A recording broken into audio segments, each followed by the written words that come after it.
Bonjour et bienvenue dans cette toute nouvelle vidéo dédiée aux étudiants en études supérieures en mathématiques. Donc là, un petit peu de la même manière que j'ai fait pour les sommes, on va commencer tout doucement par faire des petits calculs de produits. Ok, donc on va voir un petit peu comment ça se passe pour calculer des produits de manière simple. Vous allez voir, c'est pas si compliqué que ça a l'air. Et vu que les produits, on les rencontre pas souvent, c'est bien d'en avoir fait 2-3 histoire de s'être entraîné dessus. Donc là, je vous propose deux calculs de produits. Donc là, je vous laisse mettre la vidéo en pause afin de réaliser les calculs de produits et ensuite on va tout simplement corriger. Sur ce donc, correction.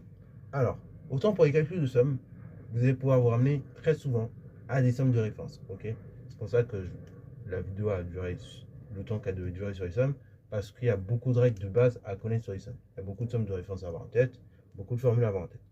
Autant pour les produits, vous avez vu que la vidéo a été beaucoup plus courte, 3 fois plus courte à peu près. C'est parce que oui, vu que c'est moins manipulé et qu'il y a moins de propriétés dessus, bon, euh, c'est globalement plus simple sur le concept, de manière conceptuelle. Et donc, concrètement, comment on va calculer le produit pour k qui commence à 1 qui s'arrête à n des 2 puissance k? C'est ce que je vous propose de voir ici. Alors, dans le premier temps, on va essayer de s'imaginer, enfin, de voir le problème en écrivant le produit à la main. Ceux qui ont la réponse déjà, vous pouvez directement dégainer la réponse, il n'y a pas de problème. Mais sinon, on peut commencer par écrire les choses à la main. Donc, ici, le produit pour k qui commence à 1 qui s'arrête à n des 2 puissance k, en fait, c'est quoi? C'est 2 puissance 1 fois 2 puissance 2, etc. jusqu'à 2 puissance n. Hop.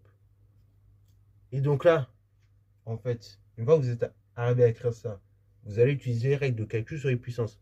Pour dire, donc, c'est 2 puissance somme 1 plus 2 jusqu'à n. Et là, vous allez reconnaître la somme des entiers. Et donc, vous allez pouvoir écrire que c'est 2 puissance somme pour k qui commence à 1 qui s'arrête à n dk. Et après, là, non, vous connaissez le résultat. Donc, c'est un peu ça l'idée de la rédaction. Donc, maintenant, comment on l'écrit proprement? On dit que produit pour k qui commence à 1 qui s'arrête à n des 2 puissance k, c'est donc égal à 2 puissance somme pour k qui commence à 1 qui s'arrête à n dk. Et une fois que j'ai remarqué ça, du coup, j'ai dit c'est 2 puissance n facteur n plus 1 sur 2. Et ceci donc termine le calcul de A. Alors, oui, vous allez me dire, mais du coup, n facteur n plus 1 sur 2, est-ce que c'est encore un entier?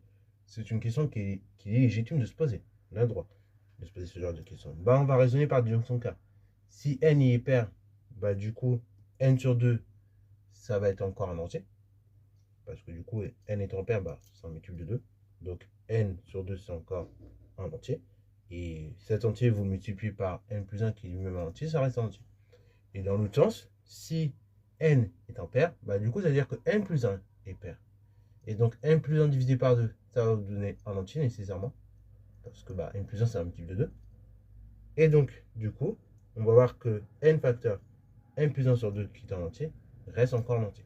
Donc, du coup, cette puissance est bien entière. Voilà. Donc, voilà pour le calcul de A. Maintenant, passons au calcul de B.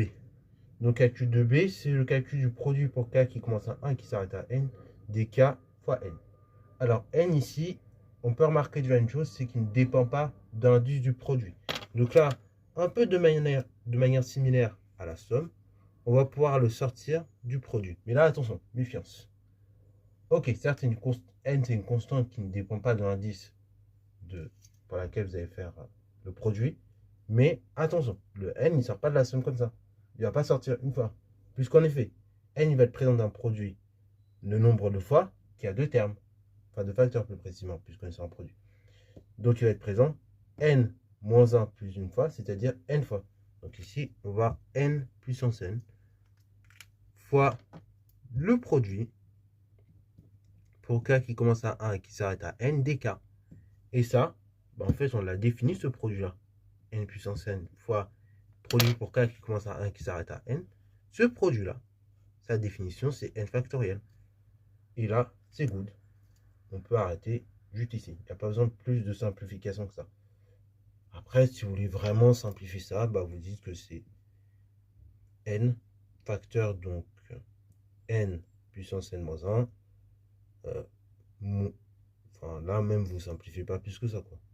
Il n'y a même pas besoin de simplifier plus. Parce que là, bah, vous allez avoir n factoriel fois n puissance n.